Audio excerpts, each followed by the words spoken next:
Viewers, आज हम अपना नया जो है वो लेक्चर स्टार्ट करने वाले हैं। 9th क्लास का लेक्चर होगा, चैप्टर नंबर 1, और इसमें हमने पढ़ना है मैट्रिक्स के बारे में। तो व्हाट इज़ अ मैट्रिक्स, सबसे पहले इसकी डेफिनेशन करते हैं, बाद में एक और डेफिनेशन करेंगे और एक्सरसाइज 1.1 करके हम 1.1 एक्सरसाइज को हम कंप्लीट करेंगे इंशाल्लाह आज। तो सबसे पहले हम डिस्कस करते हैं मैट्रिक्स के बारे में। What is a matrix? A rectangular array of numbers enclosed in a bracket is called matrix. वो कहना ये चाह रहा है कि आपने क्या करना है, अपने नंबर्स ले लेना, ये नंबर्स ले लिए हमने, ठीक है, और इसका हमने रेक्टेंगुलर एरे बनाना है। यानी कि क्या बनाना है हमने? Rectangular array. रेक्टेंगुलर एरे से मुराद ये है कि आपने एक ढांचा बनाना है, और वो जो ढांचा है वो किस किस्म का होगा? रेक्टेंगल की शक्ल का। जैसे आप ये देखें ना, ये बिल्कुल एक रेक्टेंगल की शक्ल का एक ढांचा है। तो ये हमने रेक्टेंगुलर एरे बनाना है ऑफ नंबर्स का, यानी कि नंबर्स का हमने एक ढांचा बनाना है, और वो जो ढांचा है वो किस किस्म का है? रेक्टेंगल का। तो उसको हमने जब एक ब्रैकेट के अंदर हम जब उसको बंद कर देते हैं ना, तो उसको हम नाम क्या दे देते हैं कि ये चीज़ कहलाती है मैट्रिक्स। तो मैट्रिक्स दरअसल है कि ये सिंपली एक ढांचा है, और वो जो ढांचा है वो किसका? नंबर्स का है। और ये जो ढांचा है इसकी शक्ल कैसी होती है? एक रेक्टेंगल की शक्ल होती है, और इसको हम किसके अंदर फिर बंद कर देते हैं? एक ब्रैकेट के अंदर बंद कर देते हैं, इसलिए हम इसको क्या कहते हैं कि ये कहलाता है एक मैट्रिक्स। इसके अलावा और बहुत सी एग्जांपल्स हैं, जैसे ये मेरे पास एक एग्जांपल है। तो बहुत की किस्म के हमारे पास जो है ये मैट्रिसेस आ जाते हैं। अब इसके अंदर फिर एक कॉन्सेप्ट आता है रोज का एंड कॉलम्स का। रोज एंड कॉलम्स, इसका कॉन्सेप्ट आता है। अब ये कॉन्सेप्ट क्या है? ये कहता है कि अगर हमारे पास ये जो है ना मैट्रिक्स, इसके अंदर ये जो हॉरिजॉन्टल लाइंस है ना, ये हॉरिजॉन्टल लाइंस, इसको हम नाम दे देते हैं कि ये क्या कहलाता है? रोज। क्या कहलाती है? रोज। रोज से मुराद क्या है? हॉरिजॉन्टल लाइंस ऑफ मैट्रिक्स, यानी कि मैट्रिक्स की जो हॉरिजॉन्टल लाइंस है उसको हम क्या कहते हैं? रोज। फिर इसके अलावा वर्टिकल लाइंस, जैसे ये एक वर्टिकल लाइन है, ये भी एक वर्टिकल लाइन है, ये भी एक वर्टिकल लाइन है मैट्रिक्स की, तो इसको हम कह देते हैं कि ये कहलाता है कॉलम। ये क्या कहलाता है? कॉलम कहलाता है, ठीक है। तो लिहाजा रोज से मुराद क्या है? हॉरिजॉन्टल लाइंस, और कॉलम से क्या मुराद है? Vertical lines. अब हम डिस्कस करेंगे order of a matrix. Order of a matrix क्या होता है? सपोज किया मैं ये एक मैट्रिक्स ले रहा हूँ, ए बराबर है 1 2 3 4 5 6। अब इसके अंदर देखें तो रोज कितनी है? इसके अंदर अगर हम देखेंगे तो रोज कितनी है, तो हम देखेंगे, हम ये ऑब्जर्व करेंगे, इसके अंदर 2 हॉरिजॉन्टल लाइंस है, तो लिहाजा 2 रोज है, ठीक है। अब अगर जहाँ पे कोई एक मैट्रिक्स है उसकी 5 हॉरिजॉन्टल लाइंस होंगी, तो उसकी जो रोज हैं वो कितनी होंगी? 5। इसी तरीके से अगर हम इसके कॉलम्स देखें, यानी कि वर्टिकल लाइंस देखें, तो वो कितनी है टोटल? 1 2 और ये आ गई 3। तो लिहाजा ऑर्डर ऑफ अ मैट्रिक्स से मुराद ये है कि number of rose by number of columns, यानी कि जितने हमारे पास रोज की तादाद है मल्टीप्लाई जितने हमारे पास कॉलम्स की तादाद है, उसको हम क्या कह देते हैं? Order of a matrix. For example यहाँ पर 2 रोज हैं, तो 2, और कितने कॉलम है? 3 कॉलम है, तो लिहाजा 2/3। तो ये जो है ये कहलाएगा हमारे पास ऑर्डर, यानी कि 2/3 से मुराद ये है कि इसके अंदर 2 रोज है और कितने कॉलम है? 3 कॉलम। अब यहाँ पर हमेशा याद रख लीजिएगा कि जो फर्स्ट नंबर होगा ये हमेशा रिप्रेजेंट करेगा रो को, और जो सेकंड नंबर होगा ये हमेशा रिप्रेजेंट करेगा कॉलम को, ठीक है। फॉर एग्जांपल मैं आपको कहता हूँ एक मैट्रिक्स है, उसका जो ऑर्डर है वो है 5/8। एक मैट्रिक्स है ए, उसका जो ऑर्डर है वो क्या? 5/8, यानी कि 5 × 8 से क्या मुराद है? 5/8, ठीक है ना। यानी कि मैं यहाँ पे लिख रहा हूँ 5/8। अब इससे ये मुराद है कि ये जो मैट्रिक्स होगा इसके अंदर जो रोज़ की तादाद होगी वो 5 होगी, ठीक है। रोज़ की तादाद कितनी होगी? 5, और कॉलम की तादाद कितनी होगी? 8। तो लिहाजा इस मैट्रिक्स का जो ऑर्डर है वो क्या है? 5/8। इससे मुराद ये है कि इसके अंदर रोज़ की तादाद कितनी है? 5, और इसके अंदर कॉलम की तादाद कितनी है? 8, यानी कि 8 कॉलम होंगे और 5 रोज़ होंगी। तो लिहाजा पहला जो नंबर है वो हमेशा रोज़ को रिप्रेजेंट करता है, और जो दूसरा नंबर है वो हमेशा किसको रिप्रेजेंट करेगा, कॉलम्स को रिप्रेजेंट करेगा। ऑर्डर जो है उसका दूसरा नाम साइज भी है। क्या मतलब ये है कि सपोज किया मेरे पास ये एक मैट्रिक्स है ए।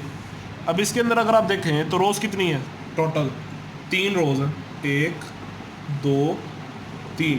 कॉलम कितने हैं, कॉलम 2 हैं, 1 और ये आ गया 2।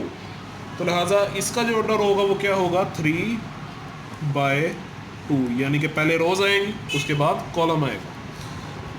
लेकिन अगर आप ये अब साथ वाली वीडियो देखें, साथ वाली यानी कि अगर आप ये देखें मैट्रिक्स, तो इसके अंदर जो रोज़ की तादाद है वो कितनी है, 3, 1 2 3, जो कि इसके रोज़ की तादाद के बराबर है। लेकिन अगर आप इसको देखें तो इसके अंदर कॉलम कितने हैं, 1 2 3। तो लिहाजा इसके अंदर कॉलम्स की तादाद कितनी है, इससे 1 गुना ज़्यादा है। तो लिहाजा इसलिए हम ऑर्डर को साइज़ भी कहते हैं कि दरअसल किसी के अंदर रोज़ और कॉलम जितने ज़्यादा होंगे उससे मुराद उसका मैट्रिक्स का जो साइज़ है, यानी कि उसका जो हुज्जम है वो उतना ही क्या होगा, ज़्यादा होगा। लिहाजा ये जो 3/3 मैट्रिक्स है ये एक बड़ी मैट्रिक्स है और इसका साइज़ ज़्यादा है as compare to this matrix.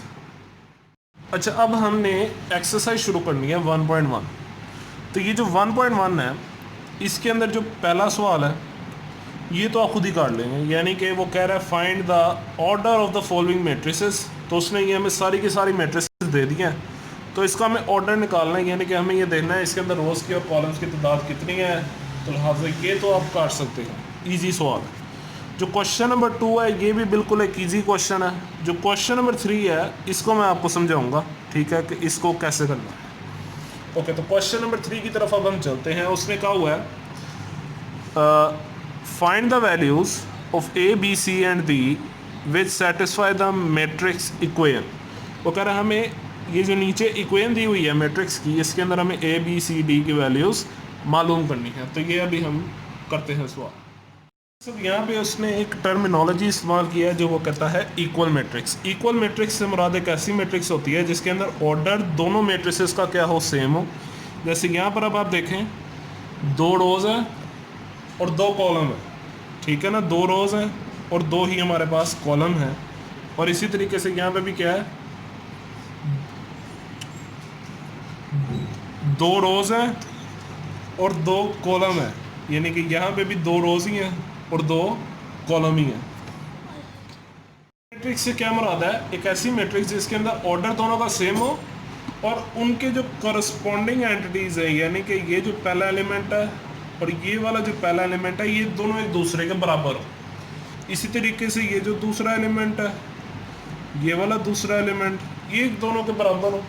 इसी तरीके से ये वाला तीसरा एलिमेंट, ये तीसरे एलिमेंट के बराबर हो, और ये वाला जो चौथा एलिमेंट है ये इस चौथे के बराबर हो। तो यानी कि इक्वल मैट्रिसेस से मुराद आमने सामने वाली जो मैट्रिसेस हैं उसके जो करस्पॉन्डिंग जो एंटिटीज़ हैं वो बराबर हो एक दूसरे के। अब हम इस सवाल को करते हैं सॉल्यूशन। सबसे पहले उसने कहा हुआ है ये दोनों मैट्रिसेस इक्वल हैं, ठीक है ना, बाय गिवन कंडीशन। उसने हमें ये कहा हुआ है कि ये जो दोनों मैट्रिसेस हैं ये क्या है, इक्वल हैं। तो लिहाजा इसकी जो कॉरस्पॉन्डिंग एंटिटीज़ होंगी वो भी क्या होंगी, एक दूसरे के बराबर होंगी। तो लिहाजा यानी कि a प्लस सी जो है वो 0 के बराबर होगा।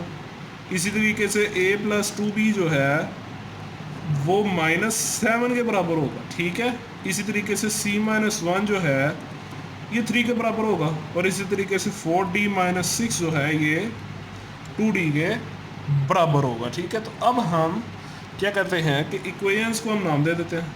इसको मैं कह देता हूँ जी 1, इसको मैं कह देता हूँ जी 2, इसको मैं कह देता हूँ जी 3 और इसको मैं कह देता हूँ 4। अब बाय 4 चौथे को अगर हम देखें तो वो क्या कह रहा है, वो कह रहा है 4d माइनस 6 बराबर है 2d के। तो लिहाजा ये 2d यहाँ पर प्लस हो रहा है तो ये 2d इधर आके क्या हो जाएगा माइनस। तो लिहाजा 4d minus 2d minus 6 is equals to 0, ये बन जाएगा हमारे पास। अब 4d माइनस 2d क्या होता है, ये होता है हमारे पास 2d minus 6 is equals to 0। अब 2d इज इक्वल टू 6, ये यहाँ पे यानी कि जो माइनस है, ये जो 6 है यहाँ पे माइनस है, तो इस साइड पे आके प्लस हो जाएगा। लिहाजा अब यहाँ पे हमें d की वैल्यू निकालनी है, तो 2 को हम इस तरफ लेंगे। अब 2 यहाँ पे मल्टीप्लाई हो रहा है, तो इस साइड पे आके क्या हो जाएगा, डिवाइड हो जाएगा। तो लिहाजा ये आ जाएगा 6 डिवाइडेड बाई 2। अब ये दोनों कैंसिल हो गए, तो यहाँ पे बच गया 3। तो लिहाजा जो हमारे पास जो d की वैल्यू है वो क्या आ गई, 3 आ गई। ओके स्टूडेंट्स, अब ये पहला पार्ट है। अब दूसरा पार्ट हमें कैसे करना है, देखें जी।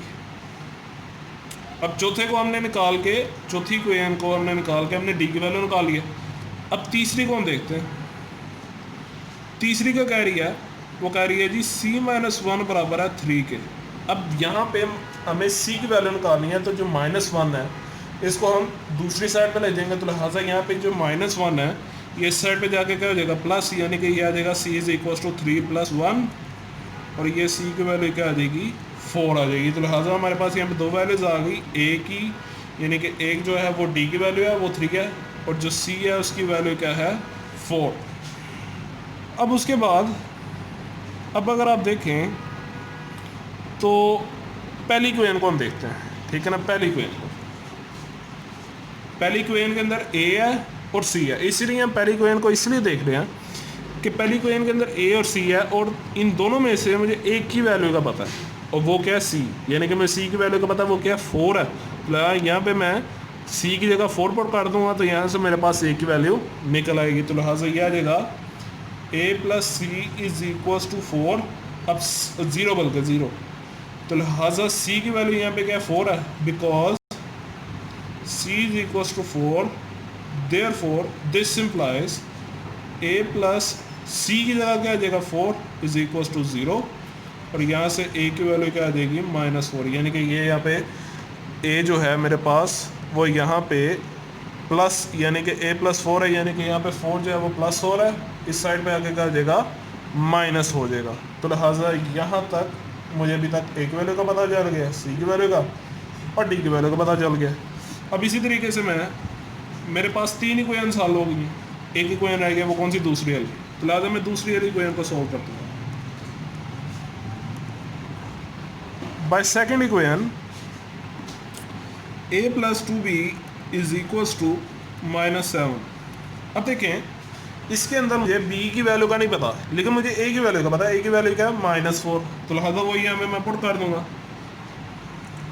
a is equal to -4, therefore this implies -4 + 2b is equal to -7।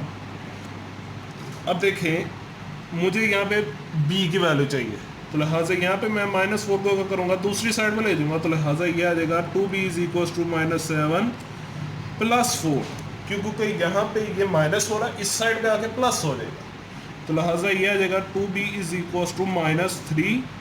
अब देखिए b यहाँ पे क्या हो रहा है, अब यहाँ पे 2 जो है ये मल्टीप्लाई हो रहा है, तो इस साइड पे आके क्या हो जाएगा, डिवाइड हो जाएगा। तो लिहाजा ये आ जाएगा b is equal to -3 divided by 2।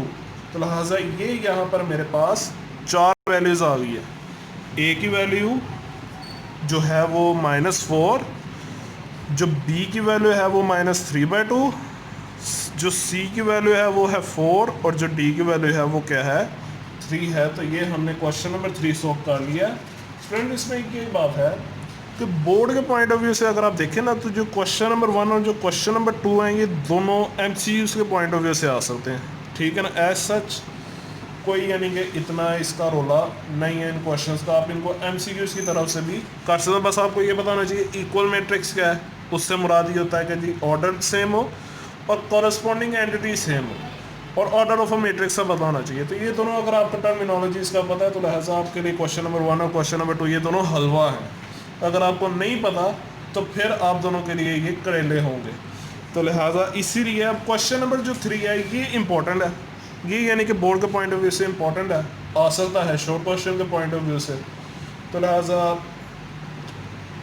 जो चैप्टर नंबर 1 है ना, उसमें बोर्ड में से सिर्फ और सिर्फ आई थिंक सो 3 क्वेश्चंस आते हैं, 3 क्वेश्चंस आते हैं। उनमें से मोस्टली 1 या 2 वो डेफिनेशंस दे देता है और एक वो सवाल दे देगा, और इसमें से एक लॉन्ग क्वेश्चन आता है, और वो भी जो लॉन्ग क्वेश्चन है वो 1.6 का ही होता है। तो लिहाजा आपको खाली 1.6 जो है उसको प्रिपेयर करना होगा एज लॉन्ग क्वेश्चन, तो बाकी यानी कि पूरी की पूरी जितनी भी एक्सरसाइजेज हैं उसमें से आपको शॉर्ट क्वेश्चन प्रूव करना होगा, शॉर्ट क्वेश्चन करने होंगे।